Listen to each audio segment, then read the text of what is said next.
তৃণমূল নেতার দাদাগিরি, চোর অপবাদ দিয়ে এক যুবককে দফায় দফায় মারধর, গুলি করে প্রাণে মারার হুমকি, অপমান ও ভয়ে গলায় ফাঁস লাগিয়ে আত্মহত্যার চেষ্টা। বর্তমানে হাসপাতালে মৃত্যুর সঙ্গে পাঞ্জা লড়ছে যুবক। ঘটনা নদিয়ার শান্তিপুর থানার অন্তর্গত 4 নম্বর ওয়ার্ডের বাসিন্দা অনুপ দেবনাথ পেশায় দিনমজুর। ওই এলাকায় তৃণমূল নেতার সোনা ঘোষের বাড়িতে এসে কয়েক মাস ধরে কাজ করত। যারা যায় দুদিন আগে পাঁচিল করার জন্য জঙ্গল পরিষ্কারের কাজ করছিল। ঘটনাস্থলে উপস্থিত ছিল সোনা ঘোষ নিজেই। সেখানেই সোনা ঘোষ তার আঙুলের একটা সোনার আংটি খুঁজে কাজ করছিল, কিন্তু কাজ শেষ হওয়ার পর সেই আংটি নিতে ভুলে যায়। পরবর্তীতে মনে পড়লে ঘটনাস্থলে গিয়ে খোঁজাখুঁজি করলে সেই আংটি আর পায়নি। পরবর্তীকালে ওই জন মজুর অর্থাৎ অনুপ দেবনাথের কাছে এসে গিয়ে জিজ্ঞাসাবাদ করলে আংটিটি পেয়েছে কিনা, কিন্তু অনুপ দেবনাথ জানায় সে কোনো কিছুই পায়নি। পরের দিন সোনা ঘোষের সঙ্গে দেখা করার কথা থাকলেও শারীরিক অসুস্থতার জন্য কলকাতায় চিকিৎসা করাতে চলে যায়। কিন্তু অনুপ ঘোষের পরিবারের অভিযোগ তোলেন, যখন সে বাড়িতে আসছিল শান্তিপুর স্টেশনে নামতেই সোনা ঘোষের ভাই এবং ম্যানেজার তাকে স্টেশন থেকে মারতে শুরু করে। পরবর্তীকালে 2-3 দফায় মারধর চলে। অনুপ দেবনাথ ভয় এবং আত্মসম্মানে অবশেষে গলায় ফাঁস লাগিয়ে আত্মহত্যার চেষ্টা করে। বর্তমানে সে শান্তিপুর স্টেট জেনারেল হাসপাতালে ভর্তি। অনুপ দেবনাথের পরিবারের অভিযোগ, এই সোনা ঘোষ তৃণমূল নেতা, এলাকায় যথেষ্ট দাপট। এই সোনা ঘোষ হুমকি দিয়ে ছেলেকে গুলি করে রেল লাইনে মেরে ফেলে দেবে বলেছিল। সেই আতঙ্কে আত্মহত্যা করে সে।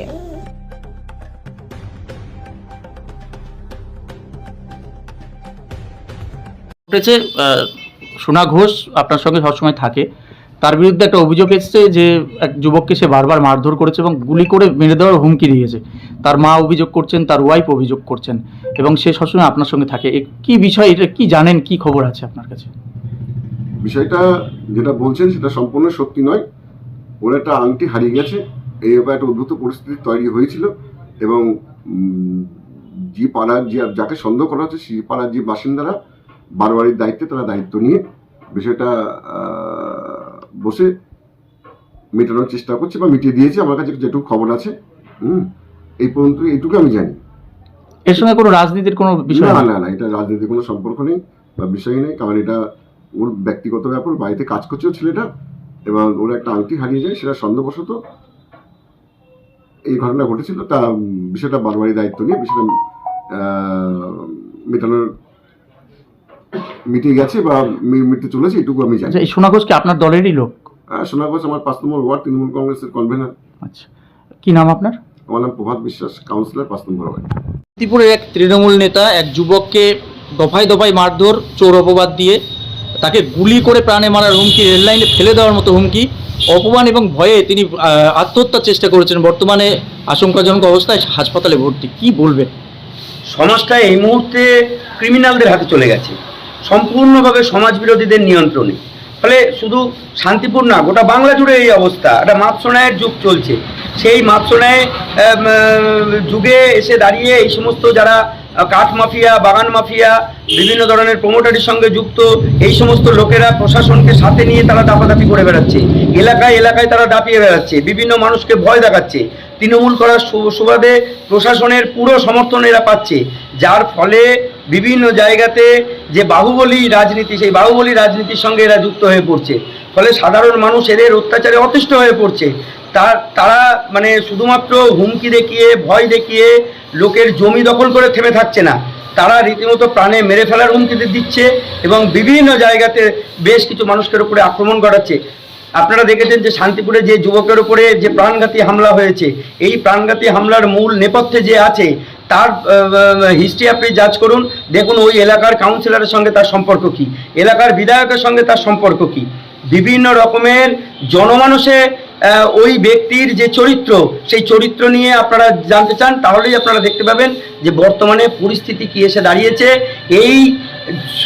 এই যে ক্রিমিনাল বা এই যে ধরনের মানে দুষ্কৃতি বা এই যে ধরনের সমাজ বিরোধীরা, আজকে সমাজ বিরোধীদের আখড়ায় পরিণত হয়ে গেছে শান্তিপুর।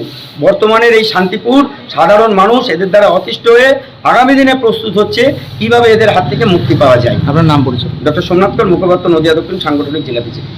কাজে গিয়েছে, লেবারে কাজ করে। মঙ্গলবার দিন কাজের থেকে এসছে, বেলা 11টার সময় খেতে এসছে। খেতে যাওয়ার পরে আবার কাজে গিয়েছে। কাজে যেয়ে সন্ধ্যে 5টায় বাড়ি এসছে। এবার সোনা ঘোষের নাকি একটা জিনিস হারিয়েছে, সেটা বলছে যে সোনা ঘোষ হারিয়েছে, এবার আমাদের বাবা জানে না। ওই রাত 11টার সময় হচ্ছে বাড়ি আসে। আপনার স্বামী? আমার স্বামীর কাছে আসে। ও কি নাম স্বামীর? অনুপ দেবনাথ। এবার এসে বলছে, অনুপ তুই এই জিনিস পেয়েছিস? কে বলছে? শোনা ঘোষ। তা আমাকে ওর বাবা বলছে যে না আমি দেখিওনি, আমি পাইওনি। তা বলছে তাহলে কাল সকালে দেখা করিস। তা ও কাল সকালে দেখা না করে কলকাতায় ডাক্তার দেখাতে গিয়েছে।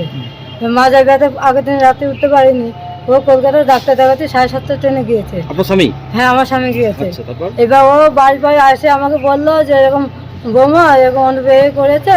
আনলাম দেখেন দাদা ও বাড়ি আসুক, তারপর আপনার সাথে দেখা করতে যাবে। এখন তো বাড়ি নেই, কলকাতায় আছে, আসুক দেখা করতে যাবে। তা আসলে এবার বললাম, তারপরেও এসছে। আমার দেখো এখনো আসেনি, 6টার ট্রেনে ওরা উঠবে, বাড়ি আসছে 6:30 7টা বাজবে, 4টে ট্রেনে ওরা আসবে। তা বলেছি ওরাও তাকে আছে। এবার তাকে থাকলে ওরা নাকি স্টেশনে গিয়েছিল, যারা ট্রেনের থেকে নামার সত্ত্বে ওরা মারতে নিয়ে গেছে সবার সামনে? হ্যাঁ সবার সামনে। ওরা সোনাঘোষের লোক পাঠিয়েছিল, 4-5 জন 8 জন ছিল লোক পাঠিয়েছে, মারতে নিয়ে গেছে। নিয়ে গেলে ওর হচ্ছে আধার কার্ড ছিল, ওষুধের কাগজ ছিল, ওষুধ ছিল, সেসব সোনাঘোষ কেড়ে নিয়েছে। এখন ওকে চুরি দেয় বদনাম দিচ্ছে। গলায় একটা মাদুর ছিল, মাদুরটাও নিয়ে নিয়েছে। তারপর এখন স্বামী কোথায়? এখন স্বামী হাসপাতালে। কি কারণে? ওই চুরি বদনামের জন্য গলায় দড়ি দিয়েছে। কবে দিয়েছিল? আজকে সকাল 9টার সময়। ওই একবারই কি মেরেছে নাকি তারপরেও আবার মেরেছে? 3-4 বার মেরেছে। 3-4 বার মেরেছে। রাতে 11টার সময় 8টার সময় আমরা গেছিলাম, যে মাটি খুঁড়তে বললো, মাটি খুঁড়ে আমরা বাড়ি আসলাম তখন 11টা বাজে, তখন জিনিস পাইনি, তখনও মেরেছে। আচ্ছা, তখনও মেরেছে, জিনিস পাইনি। তারপর ওর সোনাটা আবার আমাকে বললো এই ব্যাপার, তারপরে পাশ দিয়ে আমাদের পার করে দিল, না তো ওখানে আরো মেরে ফেলতো। সোনা ঘোষ কি করে? ব্যবসায়ী, ওই জমি টমি বিক্রি কাছে। বলছি সোনা ঘোষ কোন দল করে?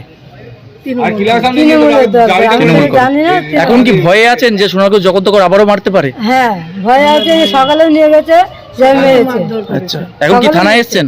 এখন থানায় এসেছি অভিযোগ করতে। কি চাইছেন আপনারা? আমরা চাই যে ও যাতে ছাড়া পায়, ও সোনাটা হাতে দিয়ে করিনি। আপনার স্বামী কেমন আছে এখন? এখন হাসপাতালে আছে, এখন অবস্থা ভালো না, স্যালাইন চলছে, আমি অনেকক্ষণ ওখান থেকে বেরিয়েছি, আমার ভাসুর আছে ওখানে। আপনার কি নাম? অঞ্জনা দেবনাথ। যাকে মেরেছে তার নাম কি? অনুপ দেবনাথ। কি হয় আপনার? আমার স্বামী। গাড়ি থেকে তুলে নিয়ে যায়, তখন আমি গিয়েছিলাম। গেলে পরে তখন সোনা আমাকে বললো যে কাকি তুমি একটু বুঝাই বলো। আমি বললে পরে তখন ছেলে বললো যে মা আমি কোনো জিনিস আমি কোনো জিনিস পাইনি, কোনো জিনিস নিইনি। তাই বললে তখন ওর ভাই সিটু ঘোষ আমাকে আর বৌমাকে ধাক্কা দিয়ে ফেলে দেয়। কে? সিটু ঘোষ।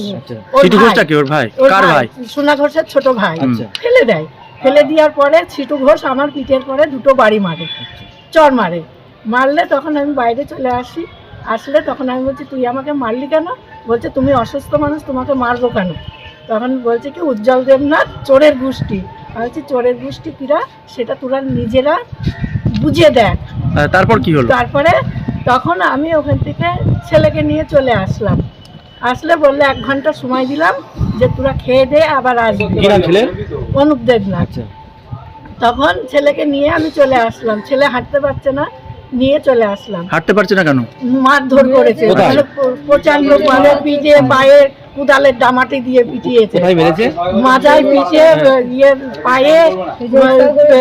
তারপর কি হলো? দিয়ে তারপরে বাড়ি নিয়ে আসলাম, বললো খাওয়া দাওয়ার পরে 1 ঘন্টা বাদে আবার আসবি। তারপরে ও বাড়ি এসে কোনোরকম 2টো ফাঁকে মুখে দিয়ে ও তখন আবার চলে গেছে। 1 ঘন্টাও সময় নেয়নি, তখনই আবার চলে গেছে।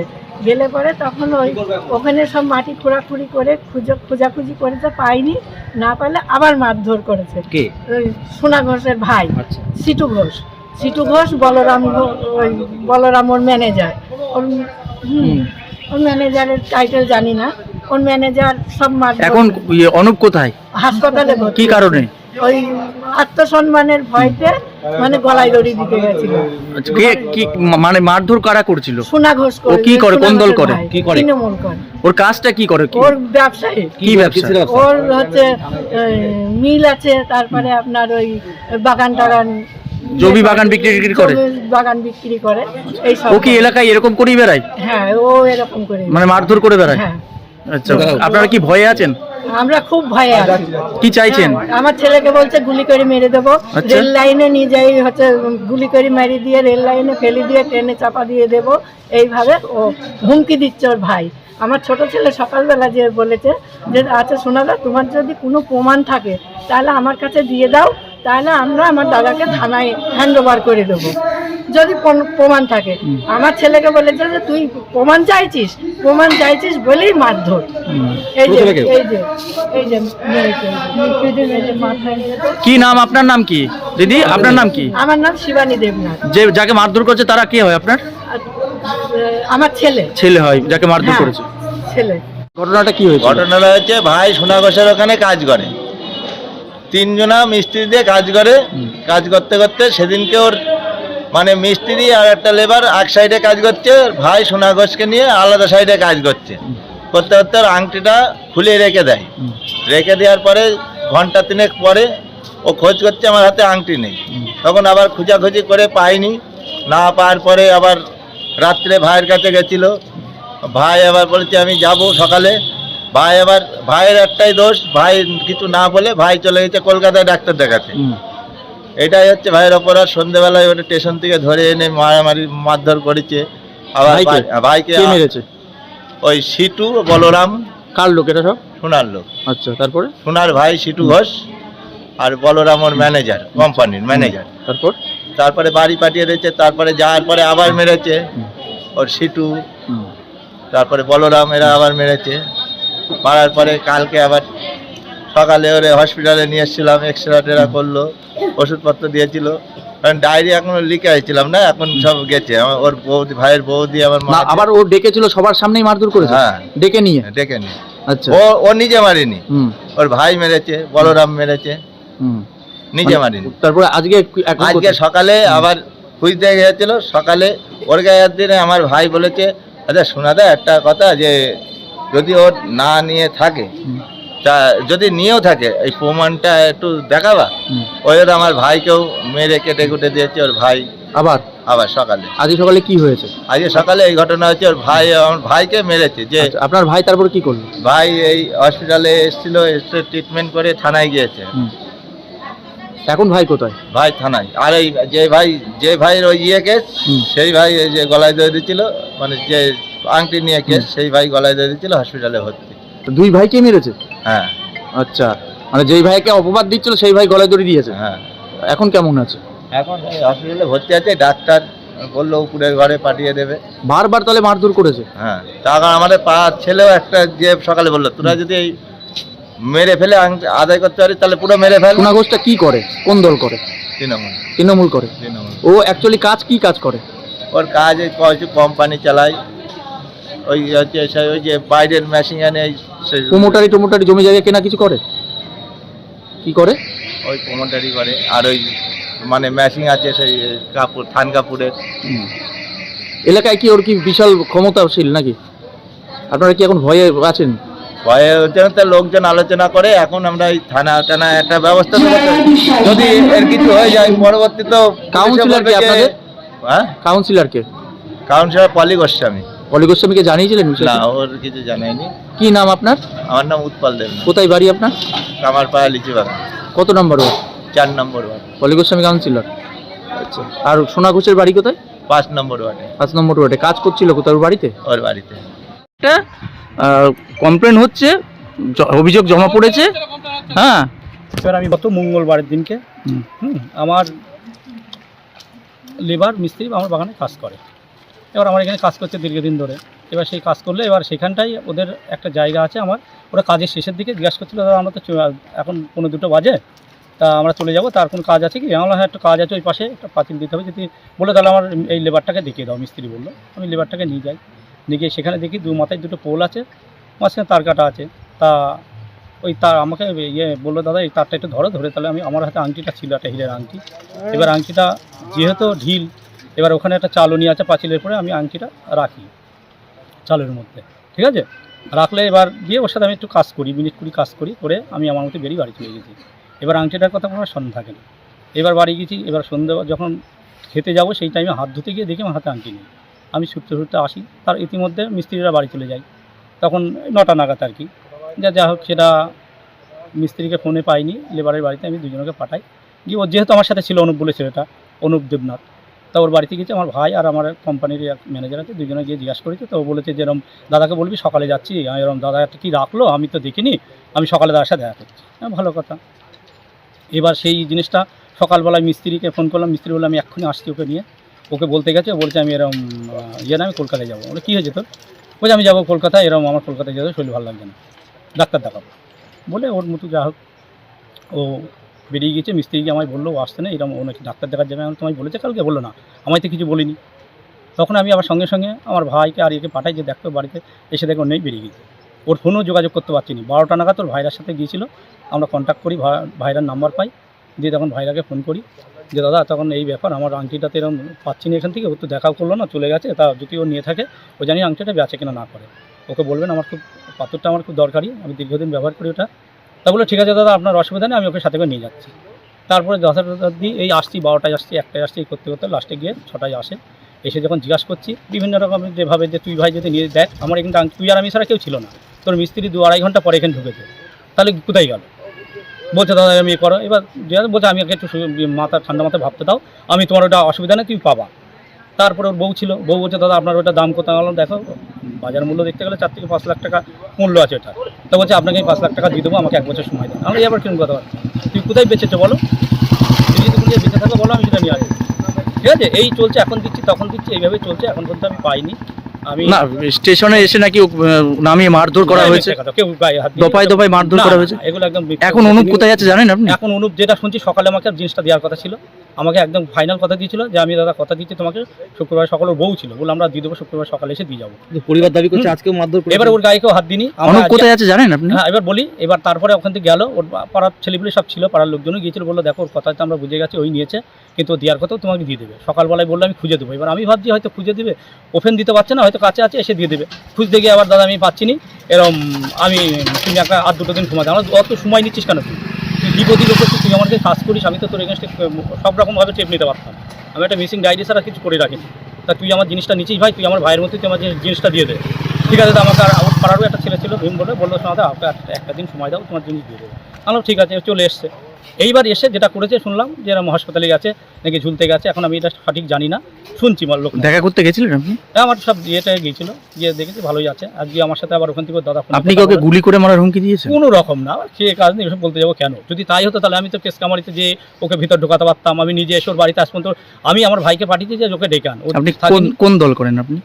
দলের কি জানি, আমি একটা সাধারণ পাবলিক, আমি কি দল করবো? বলছে আপনি তৃণমূল করেন। তৃণমূলের সমর্থক, আমরা কখনো কোনো দল ফাললি আমরা এসব কিছু ওকে হুমকিও দিইনি, কেউ ভয় দেখাইনি। কাউন্সিলরের সঙ্গে থাকেন তো সবসময়? হ্যাঁ অবশ্যই, আমার ওয়ার্ডে কাউন্সিলরের সাথে থাকবো না কেন?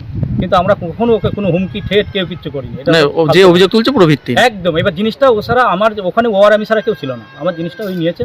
এখন দেখেন, নিয়ে যদি বলে আমি নিয়ে নিই, কিছু তো করার থাকে না, সেটাই। আইনত ব্যবস্থা আমি যেটুকু নিয়ে নেব। আপনার নাম? আমার নাম সনাতন ঘোষ।